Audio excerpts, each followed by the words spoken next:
Like you got rid of all of your stuff and then you just bought brand new stuff, right? Yes, literally just kept everything away. I learned a long time ago to literally carry nothing if I was going to be moving around.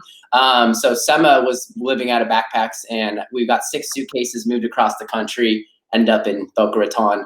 And we're thinking about living in Miami for a minute. And by the time we got from the Miami airport to our first Airbnb, which is a really nice Airbnb, top floor, both of us were like, we're never living here, ever. By the time we got to the place, dude. It's just too much traffic, too much huff and puff, too much hustle and bustle. Yeah. And yeah, I grew up in the city. I lived in San Francisco for a long time. Cannot stand it. Brought back too many memories. I like the chillness of Boca Raton, man. And I can always get on Miami, you know? That's so cool. That's so awesome. Like what's been weird is like ever since like the come up that happened with like you and everybody else that I'm part of, like so many people are moving to Florida. Like either it's turn of taxes or like midlife retirement or something. But Arnie is here, Yura is here, Tanner is here, Andrew Cruzio was here for a while, Steph was here, Sema is here, JR is in Florida sometimes. But it's crazy how it's like all turning out. So do you physically meet up with all the other marketers and things like that, or like does everybody keep like their distance? To an extent, yeah. I got some more people: Scott Thiemann, A-Rod, my buddy Anthony DiClemente, if anyone knows him. Yep. JR's looking to move out here. Actually, I talk to JR all the time. He's moving to Boca. He's in Tallahassee right now, right? Yep. But we do meetups. I don't really leave the house. I work a lot, so the quarantine's been nice for me, you know, because it's like no one questions why I don't leave the house anymore. I get invited to stuff a lot. I was social distancing before it was cool, guys. Okay, like I haven't left my house for 7 days, and now it's okay. Yeah. I spent 8 years from the ages of 17 till 25, drunk, high, hanging out with people. Got a lot of that in. We'll still go out every once in a while, you know. But it's all about building right now. But yeah, we meet up. It's dude, and honestly, Florida's the best, bro. I'm right on the water. I just watch a boat fly by and someone's wakeboarding, and it's beautiful out here, like all the time. It's absolutely fantastic. I think what's interesting, by the way, about your backstory is like you didn't come like minted out of like a marketing school where you had everything set up for you and like took it. Like you hit rock bottom and then had to build it up from scratch, right? And I don't think a lot of people in this group know your story. You hinted at it, but can you tell us like what it was like? Because you started like negative or at the bottom. Like weren't you like playing poker to pay rent or something like that? Yeah, man. So there's 2 parts to the story. Number one was a decade ago, starting with DUIs. There was a point where I was arrested 3 times in about 18 months, mainly alcohol related at that point, some drug stuff as well. DUI was really kind of the culmination. Thank God didn't hurt anybody else or anything like that. So that was a big wake-up call, right? And then I got into big personal development, Tony Robbins, all that type of stuff. Thank God a fraternity brother at the time handed me a book by Tony Robbins and then another by Eckhart Tolle. Completely changed my whole life, became obsessed with personal development. Fortunately, got a job in pro sports, all that good stuff. Worked in the NBA for the Sacramento Kings. Got a job at Tampa. That's how I felt. Tampa Bay Buccaneers. That's how I fell in love with South Florida. Was selling cold tickets, just selling tickets, hardcore, best experience ever. It was the worst and the best. Yeah. Like you guys might think that it would be easy to sell tickets for a pro sports team, but you try selling tickets for an 0-14 football team to pissed off football fans in the South. Like you think docs are mean on the phone? Try calling a pissed off football fan who thinks you're playing freaking linebacker out there. And I'm like, dude, like I don't play. Like, sorry, you don't want to come to the game. It's all right. You know what I mean? So, so did that for a while. Horribly underpaid. Within 2 weeks of seeing a W-2 in 2014, I think everyone can really relate to this who's in this group. I saw my W-2. It was $43,000. I actually have it framed still. And I was a #1 salesman for the Tampa Bay Buccaneers organization in my department. And I made $43,000. That includes commissions. Right. And I've been coaching people to get sales jobs with $50,000 bases right before that. And I was like, I can't do this anymore. Just because in sports, it was done. My business partner at the agency at the time was a good friend. He flew out to the beach. We got hammered. He's like, I need a sales guy. I know online marketing. I'm like, cool, let's do it. Within 3 weeks, moved across country to Utah. And the first year was miserable, man. What you didn't understand is it sucks. It's hard. I didn't know anything. We didn't have groups like this either. I didn't know about this stuff in 2015. So for anyone watching, the best resources I had for getting started was like the Moz community, which is just horrible at client attraction and all that stuff. We were trying to do SEO. My business partner didn't know anything about Facebook at the time because it was still new. Website. First year we sold like nothing. I was a walking digital marketer. I had my suit on. I would go to all the BNI meetings. And that's what's like, man, it might not work right away. If you don't get rich out the gate, right? Yep. You're right. At the time, the way that I was surviving was I charged $2,000 to a credit card, and I was playing DraftKings and FanDuel. Damn. FanDuel. Damn. Basically praying every night that LeBron James wouldn't miss a free throw, and I'd lose my whole bankroll. And I tried to eke out like $1,000 a month. Yep. Yeah. So that's kind of the backstory. And then in March 2016, we had something that went crazy. But I can talk about that, or we can talk about whatever you want. But it was hard. The first year, I got told no over and over and over and over and over again. Yep. I was trying to sell everything to everyone. I had no niche. But I look back on that so fondly. I always believed I'm going to be able to make it. So was that kind of like where you cut your teeth and you earned your stripes, and like what did Thomas Edison, like 999 ways to not create a light bulb, and then one way works, and then it just like you rocket shit up, right? 100%, man. Yep. Between that and making 40,000 cold calls over that's so many.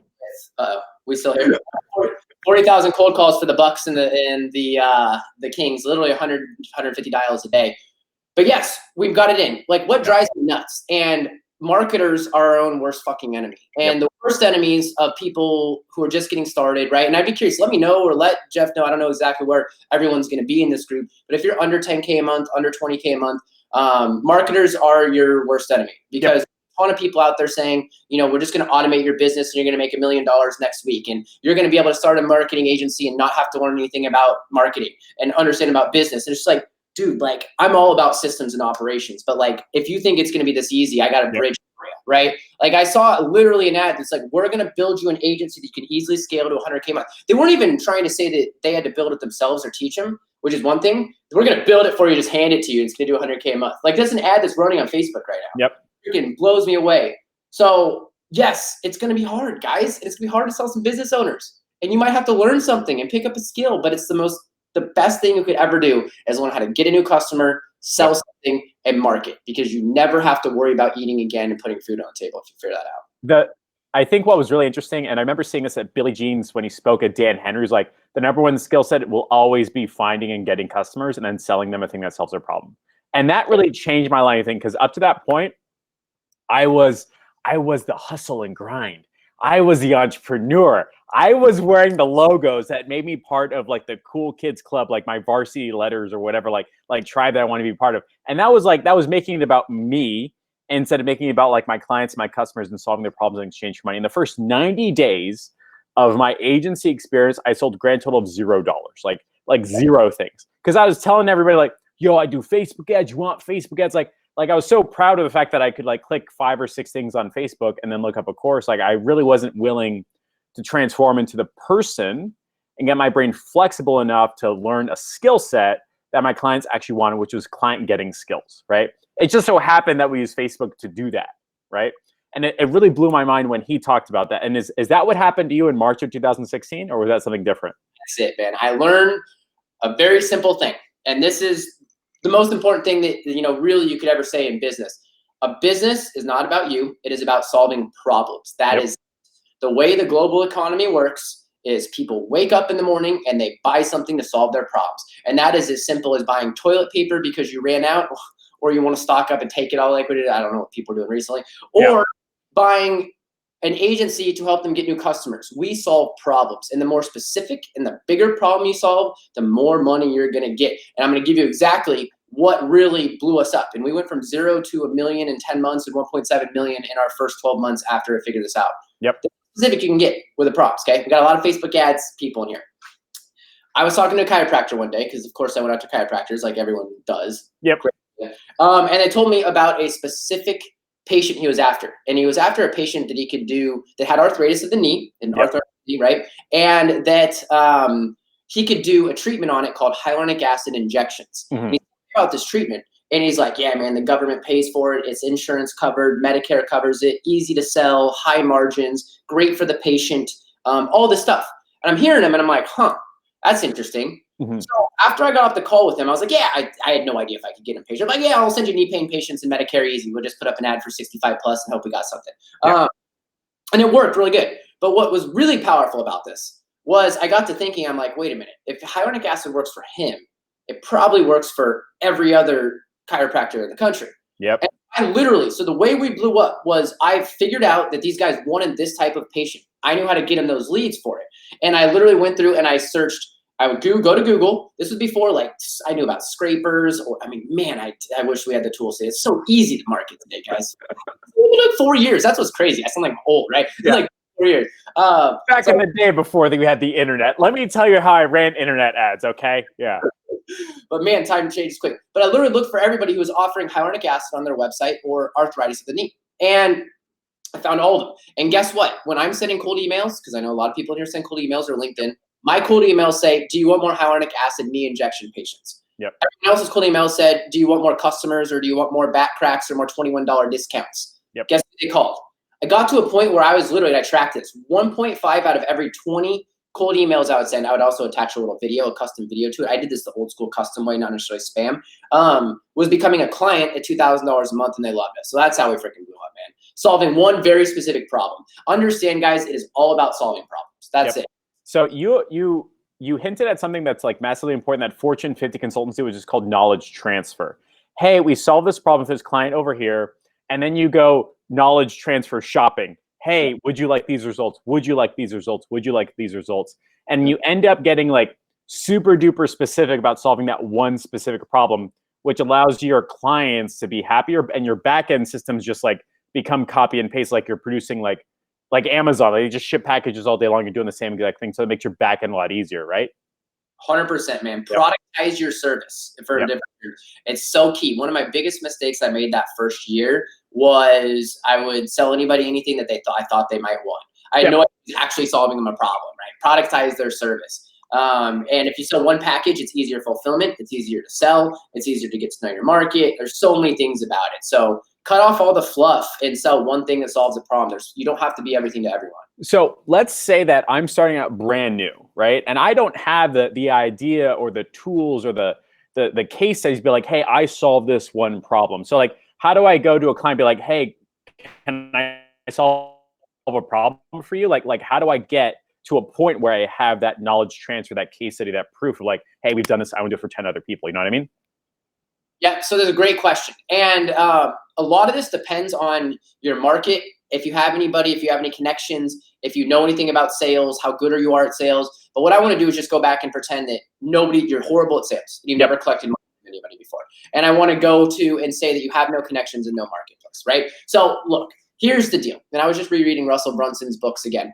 When you're just getting started, you've never collected money from anybody, you've never sold anything, you have no confidence in what you're doing, I am a huge fan of free trials. We got to over $1 million running free trials.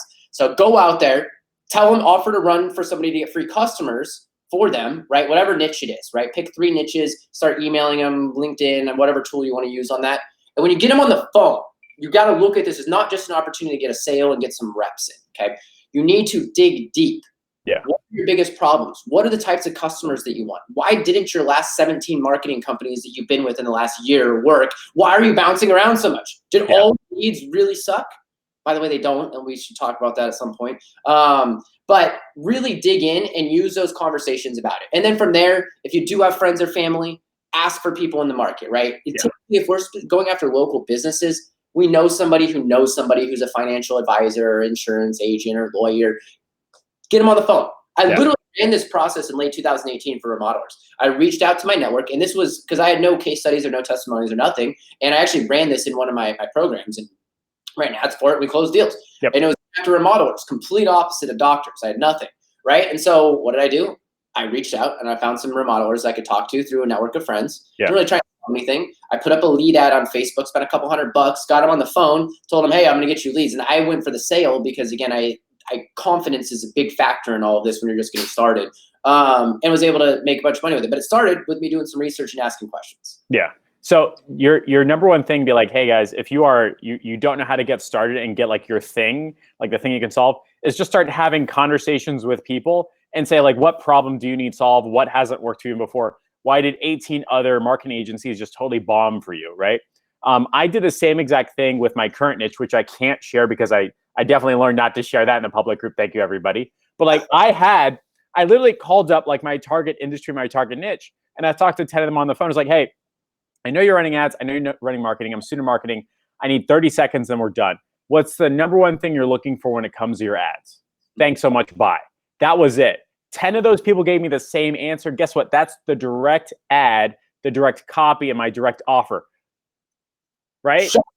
Shocking, bro. Shocking. Like, oh, I love that you brought that up because it's so true. Number one, it shows that you're never too big to go out and do that when you enter a new niche. We were running a multi-million-dollar agency when I did the same thing. I didn't presume that I know anything. Could I have assumed that there's similar problems in all local businesses? Yeah, there's core fundamental problems with everyone, but we need to speak their language. Yeah. One of the big reasons why we've been able to be so successful at BTOP for so long, and even now to this day, is because I've always been able to iterate my offer, my message to the marketplace, starting with the hyaluronic acid thing.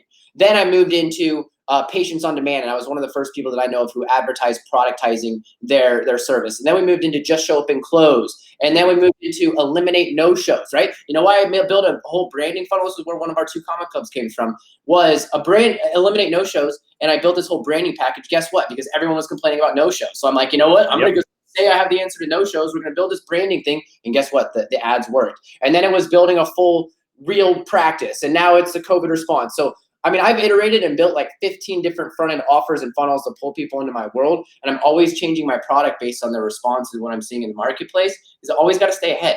And by the way, that is a massive problem right now for everybody. Yep. Same offer at the same price point to the same group of people in the same way with no differentiation. You're going down, like not going. You can get a couple clients, but it's not going to last. I don't harsh, right? So go ahead. So what was interesting is like I call that the offer treadmill. And like way back in the day, like 4 or 5 years ago, leads was enough. Get a company leads, you could stand up from the marketplace, stand up from your competition, somebody would say yes to that. Then it was customer opportunities, very John Logan style, which is like a little bit more qualified, like name, number, and email, and there's more stuff that you're doing to nurture that lead. You're not just saying, hey, good luck, see you later, goodbye. Doing soap opera sequences, retargeting, phone calls, things like that. And then it became booked appointments. And that's where the market was 6 months ago. Now we're seeing people on the cutting edge are saying you're going to get people prepaying or paying you up front before you even talk to them on the phone.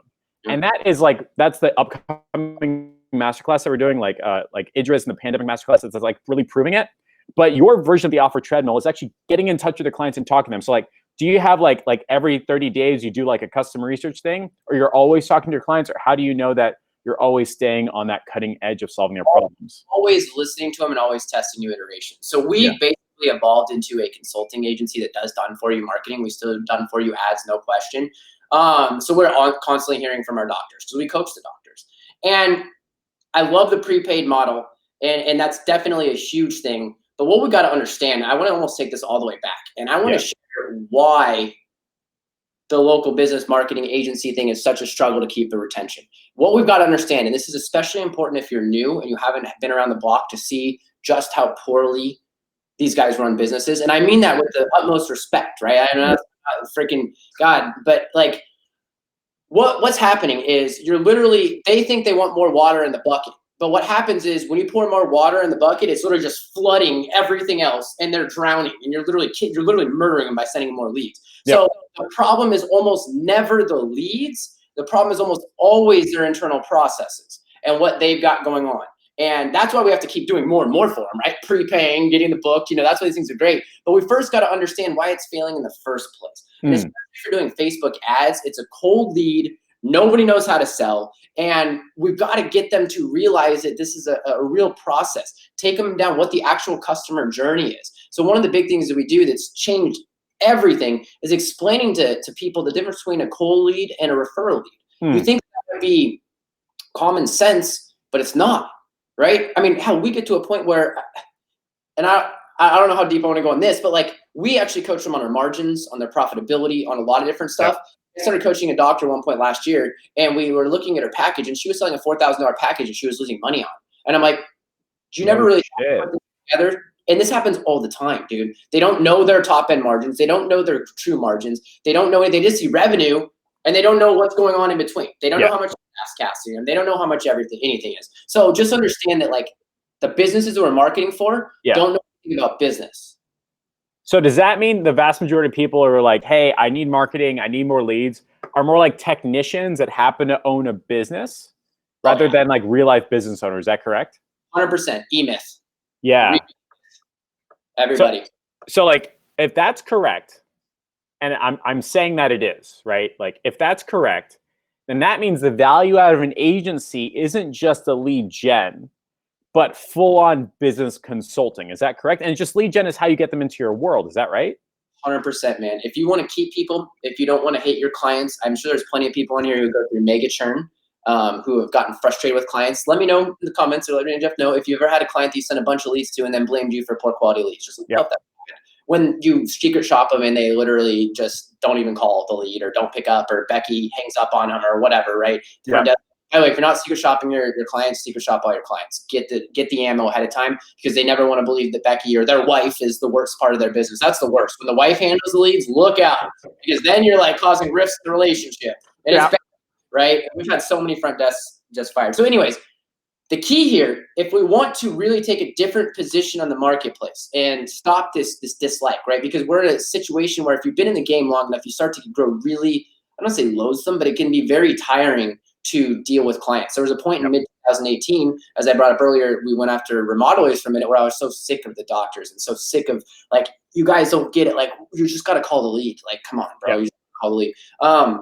But we rechanged everything. In early 2019, I coached a dozen doctors, saw just how broken their processes were, and all over the country. And since then, I've been able to either coach people or coach in a bunch of other industries, or continue talking to people myself. All of them are broken.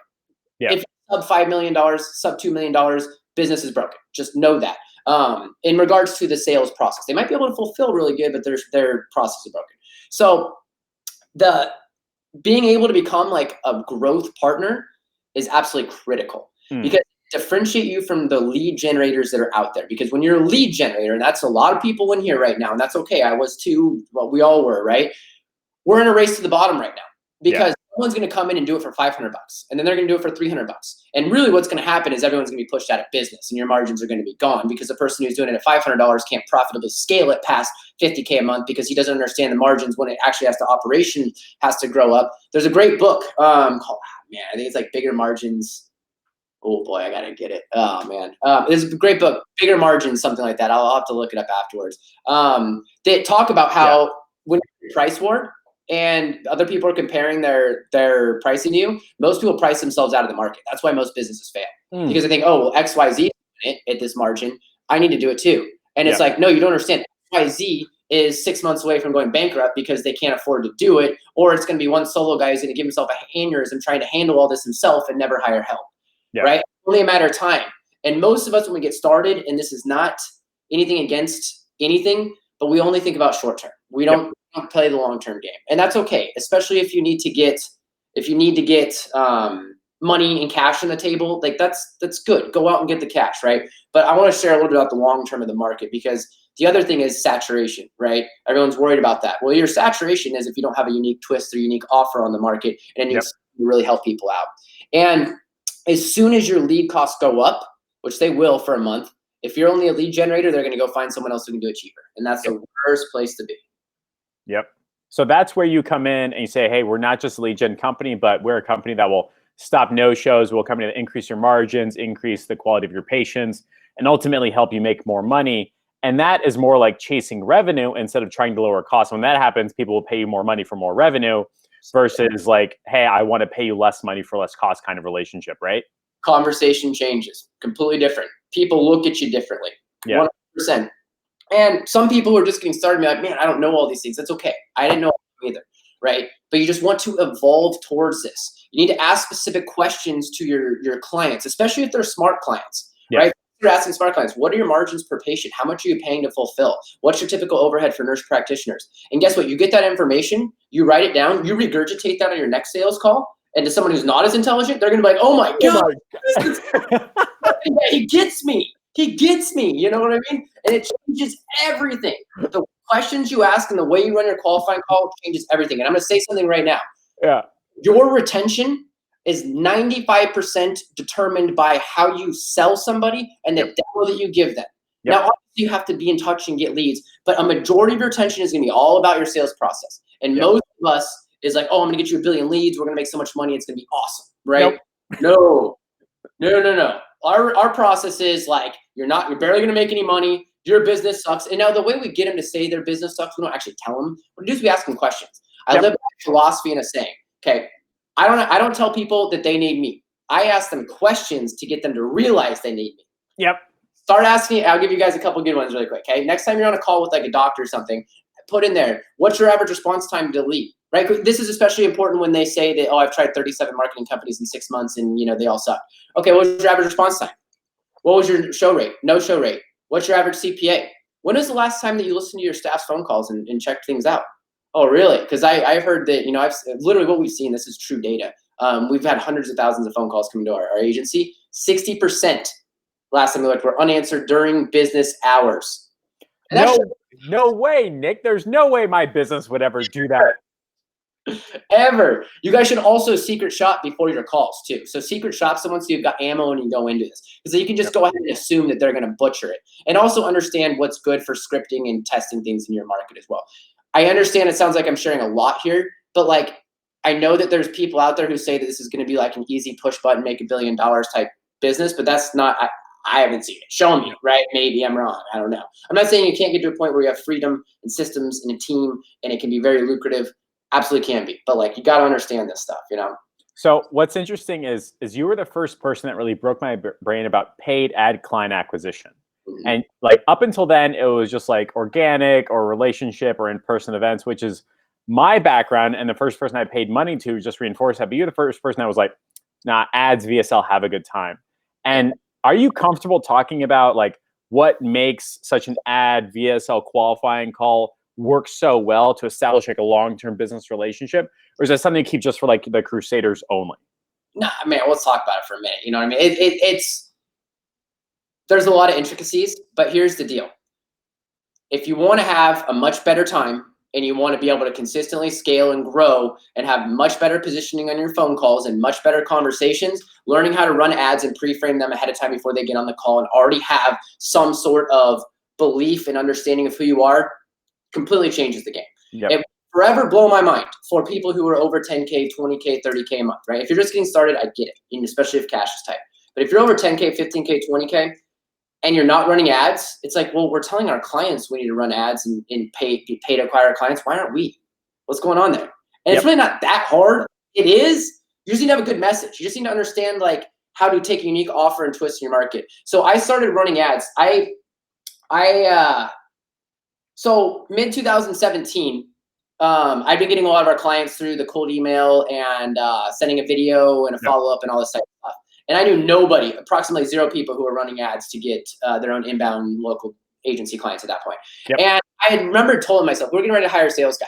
And because I had done 50,000 or 40,000 cold calls or whatever, I think it's 50,000 over the 5 years in pro sports. And because I had done cold calls for other companies in the past, I was a debt collector for about 6 weeks at one point too. That was fun. I had told myself that I was going to build the ultimate sales position. And I had promised myself that I was going to do that. And in July of 2015, I made the biggest investment of my life at the time to a gentleman named Alex Becker, who will forever change my life in regards to all this. He was a big webinar guy. He didn't do agency stuff, but I followed his webinar stuff. I followed his VSL type stuff. And it wasn't at all for agency clients, but I kind of tweaked it and learned enough. And I kind of tweaked it from Russell Brunson. And I put up a webinar in October 2017. And I'll never forget when I started getting leads coming in because I never thought that there would be leads for it. And it's burned into my brain, medical webinar correct version. And Sema for helping run the traffic on that. And that webinar, we had 15 people show up. I booked 9 appointments and I closed 5 clients the next week. And literally on the webinar, as the appointments are getting booked in, we have a screenshot of this. My business partner was watching it and I had my Facebook chat at the time still as notifications on the webinar screen. So the docs could see this. My partner's like, Nick just made us all rich. This is game over. Thanks. Running ads ever since. We spent $350,000 to acquire that $8 million in revenue. I don't really see any questions here, but I want to make sure it's clear. It's not $8 million a year in revenue. That's $8 million total over the last 4 years. I want to be very transparent. I hate when people market their numbers in the wrong way. But we did 2.7 million or 2.8 million last year, and then almost 3 million the year before. Anyways, doesn't matter. Yeah. But I want to say that we're clear on that. And I've been running traffic ever since. And not only that, I've seen and worked with a lot of people to install this in every industry and market you can imagine. Yeah. Super easy to start with lead ads. Super simple. I ran a remodeler test to prove this to everyone. I'm like, this is easy. $331, 19 leads, 10 conversations, 6 qualifying calls, 4 demos, 2 clients at a time. Done. Easy. Yep. Anybody can do it. You just need to know a little bit about what you're gonna do, and it's just a confidence thing, man. It's understanding the numbers too, because another thing that I like to share is really understanding the math. Even big business owners. So Sema, for those who don't know her, she's my significant other. She runs an agency where she works with a lot of people in the info side. And in the past, and she's talked with people who just don't know the numbers, not any of her current clients or anything. But in the past, there's been clients that like just don't understand how the math works, and they'll want to turn something off way before it's it should be turned off. And let me give you an example of that. Last summer was one of the most profitable summers that we ever had at BTOP. And I was getting $231 in inbound schedule. Now, I sometimes see on people's feeds, they're talking about, oh, I'm getting client schedules for like $8 or $7. So they might turn off that $231 a schedule, right? Yeah. And so here's where it gets interesting though. That $231 a schedule, I spent $82,000 on, right? And that turned into $484,000 of front-end new revenue. That's 4 to 1 on the front end. And that's assuming that nobody does anything after our 3-month contract ends, which we collected all up. So let me ask you, would you like to make that $340,000 and turn the $200 schedule off? Right? Like, it's just understanding math like that is something that it gets scary to go in the red a little bit or to not get it. But like, it's the key to everything and profitably growing, because you should be getting paid to acquire your clients. You know? I remember the first mentor that I paid money to, they'd have like a Facebook ad leaderboard, like who'd get the cheapest leads. And I was always like dead last on that list. I was like paying $35 for a lead. And I was like, oh my God, everyone's getting like 30-cent leads. That must be horrible. Oh my God, they're so much richer than me. Of course, their leads are going to walk in the door like mine do, right? Nope. Right? Like super cheap, super low quality, just sign up, good luck, see you later, bye is entirely different than paying for a real life person to see your ad, click on it, go through an entire onboarding sequence, entire process, phone call check, VA check, and they walked in the door. So you end up, when you employ that philosophy, you are chasing revenue, as opposed to the other philosophy, which is you're chasing costs. When you chase revenue, you always get paid more. And so what I'm understanding correctly, and maybe this is like really applying to everybody on here, with those numbers that you just suggested, most people will freak out because they'll have like 8 qualifying calls and 4 people will be a bad fit. They're like, oh my God, I'm a 50% failure. That's not how this math works, right? You have to have the qualifying calls to know who you should be talking to. And even if like you're a good salesperson, we're doing like 1 out of 3, 1 out of 2 calls end up turning into a payment, right? Like something like that. Yeah, probably less than that. I mean, of total leads, not including no-shows, because it can get dicey trying to how you calculate no-shows. About a 72% show rate if people want to see the numbers. But total leads, we were about 16% from schedule to actual close $10,000 deal. So 1 out of 10 leads should pay you money. I think what most people are so fearful of is being that failure again and being that loser again. So looking at the 90% loss instead of looking at that like 16% win.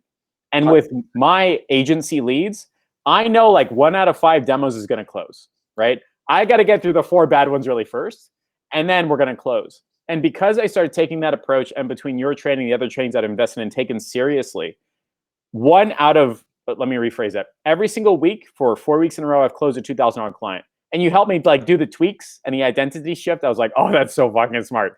Yeah. And now I'm on the phone with people that are saying like, yeah, so I saw your video.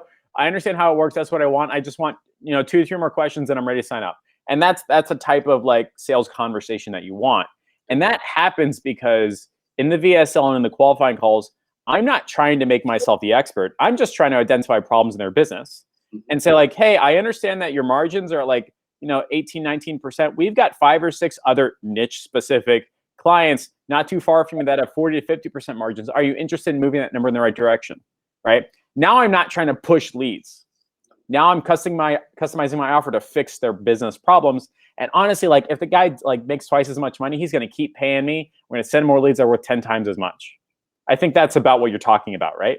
100%, man. It changes the whole conversation. If you are a lead generator, unless you're an expert at pay-per-leads, which is its own model and its own self, and I know people who do very well in that, and I wouldn't recommend that model personally, but I could be slightly biased. I don't know.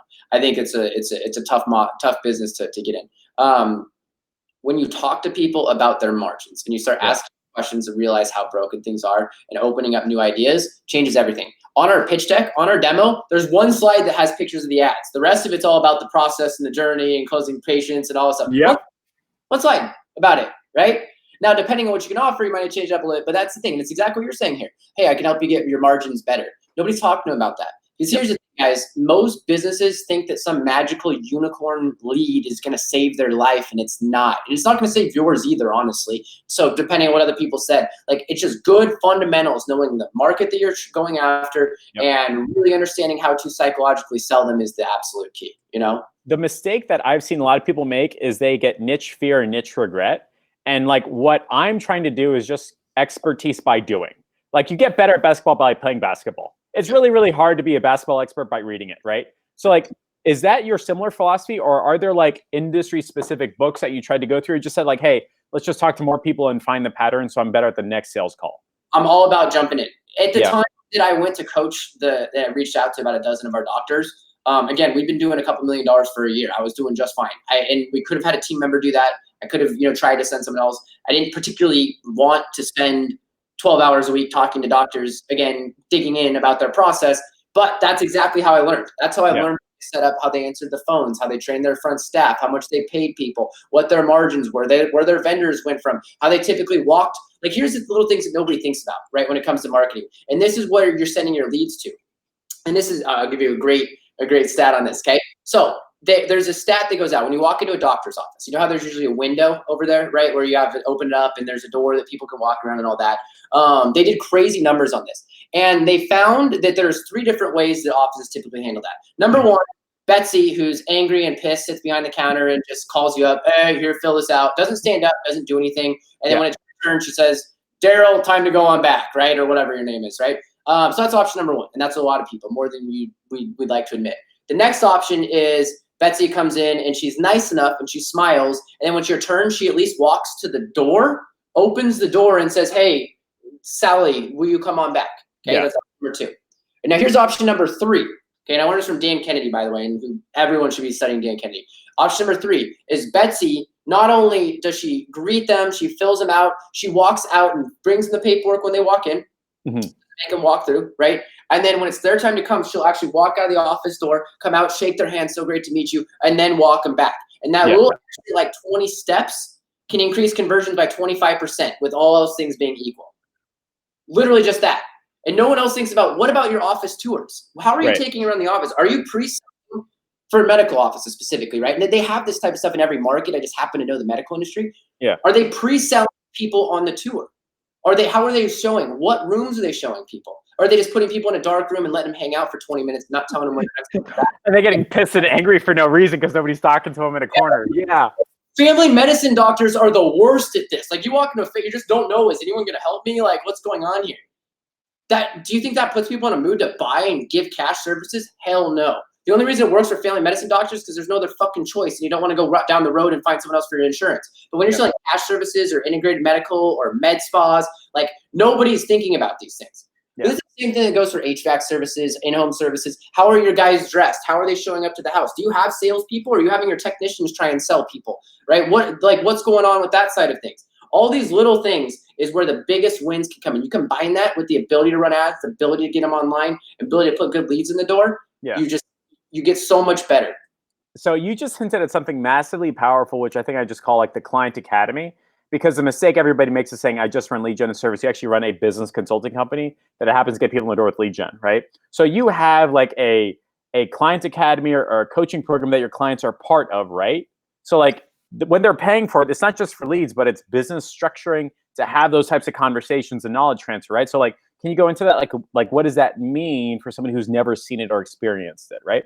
Absolutely. And I think this is really the new model. And I think this is where we're going to need to evolve to, on top of continuing to get better ads in the front end, booking, that type of stuff. But basically, we've got clinic directors who coach. We've got a Facebook group. We've got Q&A calls every single week. We've got a community. We've got people who are together. We've got things where they can come in and learn and grow and talk to other people in their marketplace, in their niche. Built a big moat around our business, right? I can talk about this because it's not quite so simple to just go out and do. If your business is something that and again, this is where everyone has to get started. I know there's a lot of people just getting started, so I don't want to hurt anyone in here. I'm just telling you what you need to evolve into, or what you need to be thinking to evolve into. You don't have to do things in a specific way.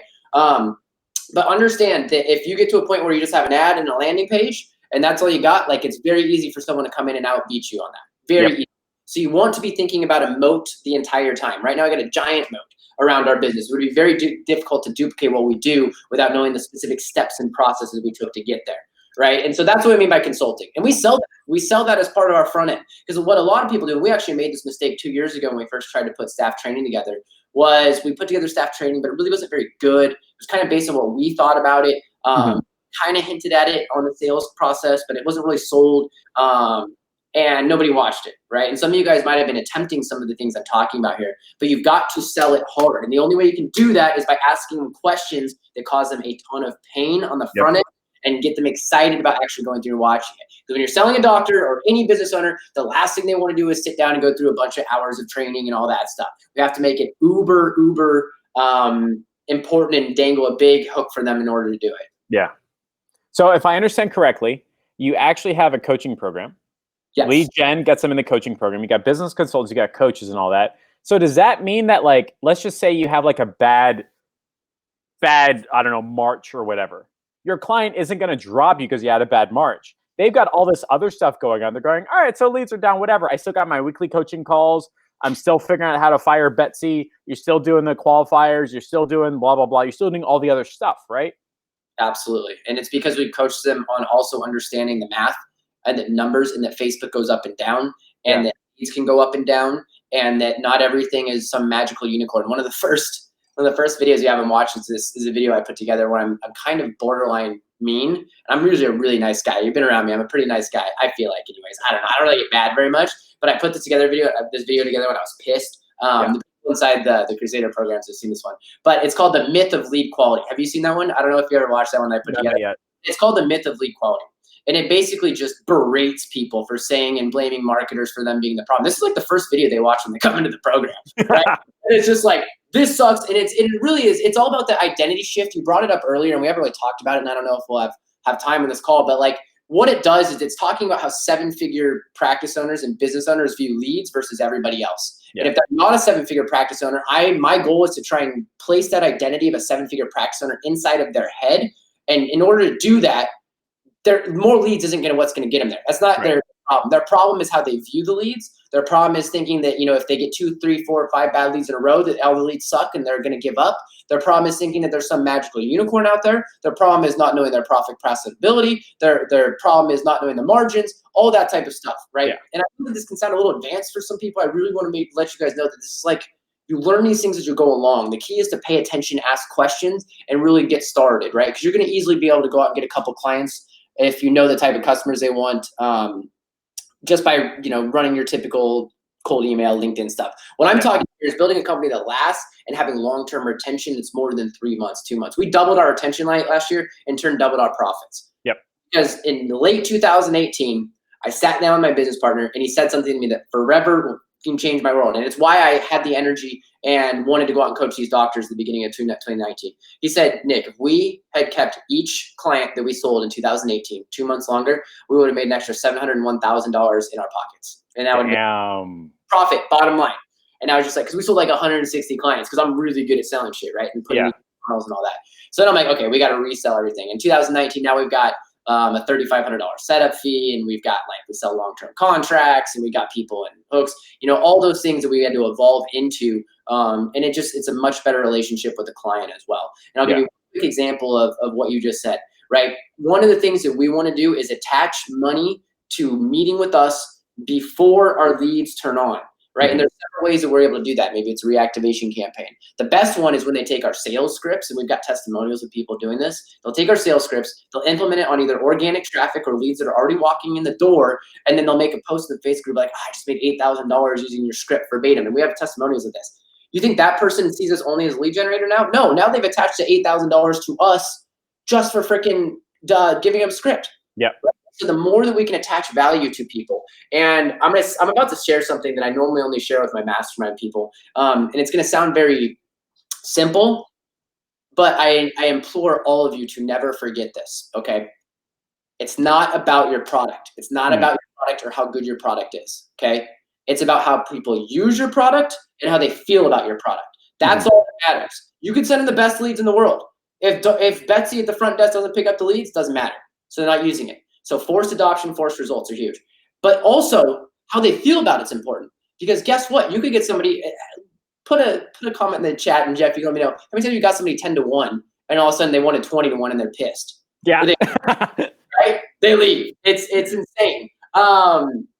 And so that's how they feel about your product. So if your expectations are different, how they feel about it is bad. Yeah. And this even goes, and I could talk forever on this whole statement, but just it's how people, it's not about your product. It's how people use your product and how they feel about it. I'm gonna give one last example of this, okay? We have literally ran into situations where we send too many leads to the office. And here's what happens when you send too many leads to an office, okay? The doc doesn't realize that Betsy is not calling all 110 leads. And so what he's seeing is like maybe 8 to 10 people show up on this type of stuff.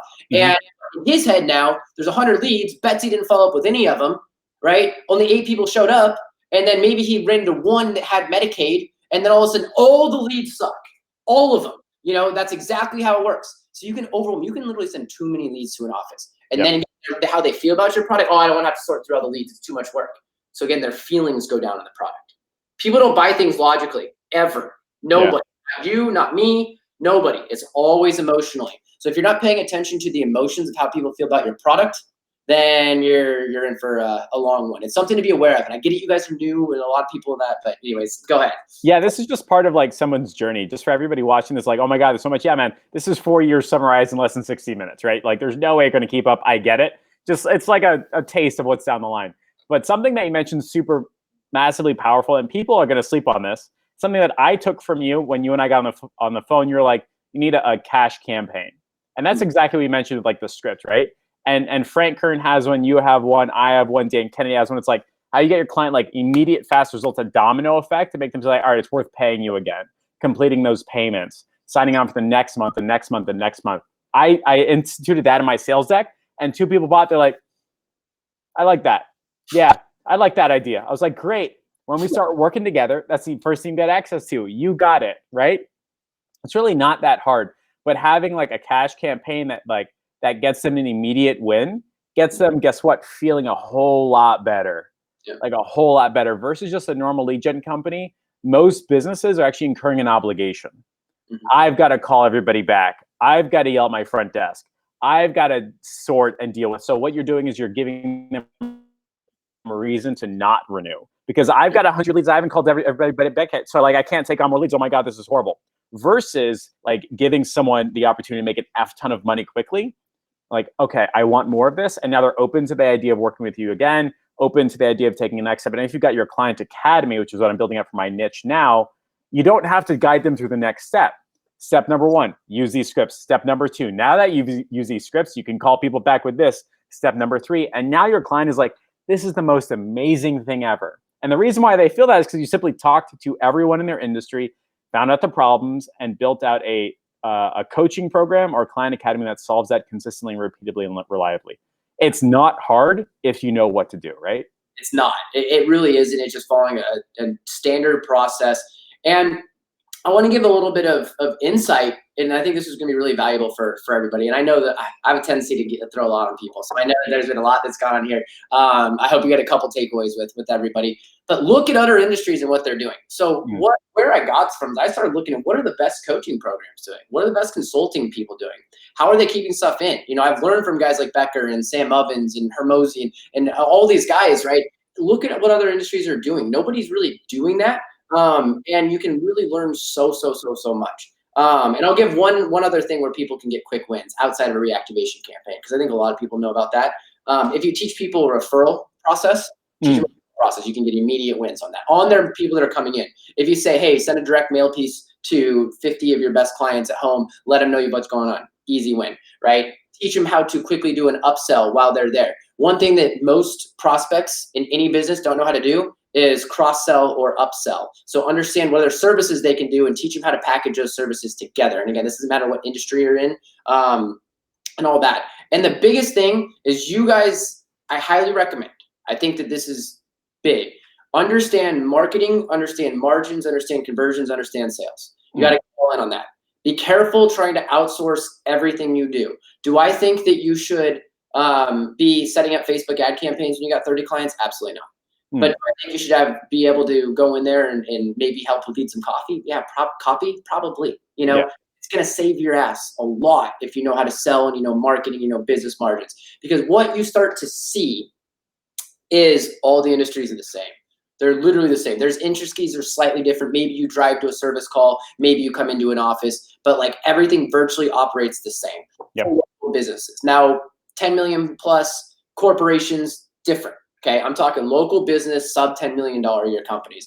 They all operate basically the same. And when you know that, you start to learn so much about business, and you can just go in there with confidence and solve problems for people, you know, because they're all so freaking broken. It's so amazing. Like in my industry, I've done maybe 30 qualifying calls, which is really not that much.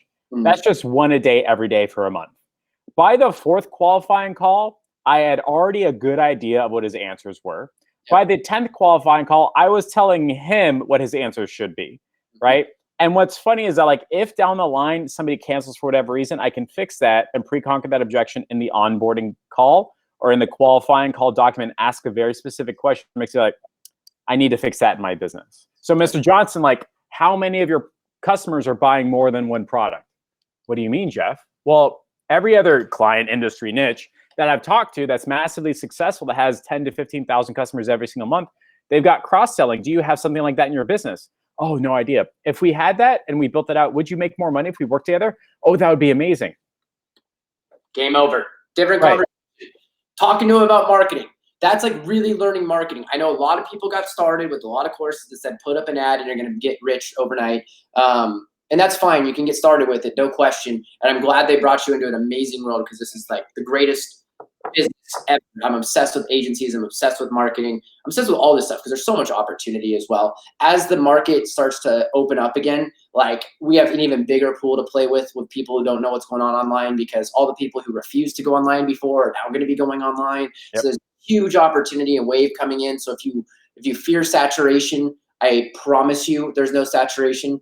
And I can give you an exact reason why. One, does your niche need more customers? Yes, they probably do. Number two, is the problem solved? No, it's definitely not. So if the problem is solved and they still need it, it's still an opportunity, right? And you want to go after a market where frankly, I think people confuse the blue ocean stuff sometimes about niches. And I know a lot of people struggle to dial down in a niche. And they think that we're going to find this magical untapped niche that nobody's working in. It's like, dude, you don't even want that. What you want is to find an opportunity in a niche. Okay, it can be a red ocean, but you want to find a unique spin on that red ocean in order to get them to come in and join you by your new opportunity, the new way you're selling things, by fighting against everything else. Yeah. For the last years, I've been throwing rocks at Facebook ads agencies all day, and my sales process is everywhere. No shows, no leads, even though I run Facebook ads. Yep. You know what I mean? Like, but it's because of how I position myself, right? Yeah. The offer and positioning is so unique as well. So yeah, man, I could talk forever and stuff. I love this. So if I understand correctly, if your brand is going, God, the market is saturated, it's because you're probably not competitive enough. You probably don't have something unique enough, and you're probably not solving a consistent problem worth solving. You're probably just coming with the same old stuff when you need to come in with something either better or with a unique spin that makes somebody say, hey, I'm now paying attention. Is that correct? Or a slight unique twist on it. Yeah. To get you hyaluronic acid patients instead of I'm going to get you this type of customers. Hey, I'm going to get you hot water heater clients, or hey, I'm going to get you VA refi. That could be it. I don't know specifically for your market, but a unique twist to catch their attention with the hook. And then when you give them the story and the offer and you give them the pitch, walking them down a unique way of telling them things, asking them questions like we've been talking about this from a more business consultant type role, right? That'll change you. And here's the other reason why you think everything's saturated, guys. It's a little thing called confirmation bias. It's very difficult for us to let go of it, but what happens is, especially if you're in a group like this, you're probably in 25 other groups like this. You're probably in the ClickFunnels community. You're probably in this. And all you see when you scroll down your feed is other agency owners and agency this and agency that. And I'm getting rich and he's rich. And oh man, I'm envious of him. Shut off your social media. Yep. Seriously, it'll change your life. Okay. Especially if you're somebody who wastes time on there. And it's hard. Don't get me wrong. We've got a lot of really talented people who are trying to keep us addicted to it. They spend billions of dollars on this. So it's okay if you've got problems here. But if you start feeling envious or like there's no opportunity or I promise you, most people have never even heard of Russell Brunson still or ClickFunnels, and he's $1 billion company. I literally just got off a call with someone who had never heard the name Russell Brunson. Okay, and he has an agency that's doing 30 to 60K a month, depending on the month. Well, COVID came, and he was in 6K a month before that. Right? So understand the market's a lot bigger than what we see here. One of my clients, that's like, he's got like 2 objections, like how fast can we start and when can I pay you money? Those are like the best objections ever, right? Like he has a ClickFunnels landing page and he's like, yeah, I have a funnel, but I don't know what that means, but I want more customers. Like imagine if I had that confirmation bias, be like, oh God, he already has a funnel. He's already in ClickFunnels. Oh my God, he doesn't care, like at all, right? Problem solved. They just want the problem solved. That's all anybody wants. Like literally just look for the problems to solve, guys. Like I know that getting new customers is a problem, but what is specifically about getting a new customer is there a problem? Like I love looking for problems in every piece of the process, every piece. And if you can solve that, you're gonna make it easier for the next person. And you brought up a great point as well. When you lose a client, figure out why you lost them and then fix it next time. Offboarding surveys, exit surveys are fantastic. You want to get feedback. What could I have done better? Because remember, it's not about your product. It's about how people feel about your product and use your product. Beautiful. Yeah, man. Well, Nik Robbins, always an absolute pleasure. Nik Robbins, based out of Boca Raton, B-Top local, really like changing an agency world for the better. I don't know when we're going to meet up again because of Corona, but dude, we're definitely going to have to sync up because like every time I hang out with you, I learn something new. And then I go do it and it works. I'm like, oh my God, Nik, if I can work, it's like, oh my God, right? But yeah, absolute pleasure having you on the show. We're going to bring the sector to a close. But before we do, is there like one thing that it's like, hey, just ignore everything else in the next like week or two and just focus on this one thing to help somebody who's brand new or part of the butt group and like, hey, do this and you'll make progress and move forward? Yeah, I mean, there's two. Can I give 2 things? Because one's gonna have to do with your life and one's gonna have to do with your focus. Number 1, turn off everything. I challenge you for 1 week to not be on social media unless it's directly DMing people or directly using it for social reach outreach. Plan your days the night before and see what you can actually work. Start tracking yourself. Most people are not doing anything remotely productive during the day and all over the place, and we're like neurotic freaks just bouncing around. So at least turn off your social media, turn off the news for 1 week. Okay, and just commit to doing all the prospecting methods you can do for this specific week. Just 1 week. Okay, just Monday through Friday. Let's just do it 5 days, right? And see how hard it is to not be on social media and scroll it and all those things. You think you're working when you're learning or you're not. No, just go out and test something and do it. The only way you'll ever get anywhere is through action, and execution is the cure-all of everything. Execution above all else. Knowledge is not power. It's potential power. Execution is power, okay? Execution trumps everything, all right? And then the other thing, really like think about the questions you're going to ask your prospect and seek to understand and to learn this week. Don't seek to sell. Try and, if you're in a tough spot, wise, do your best to not attach outcome to it. There's a whole conversation on that, but seek to understand and learn about your market and your prospect. What are the big problems? What do you really want into? What is going on here? And watch the conversation change as well, the things you're going to go into. Absolutely fantastic. Don't hang up. We're going to debrief. Everyone, Nik Robbins, B-Top local. Everyone, see you guys later. Bye. Guys.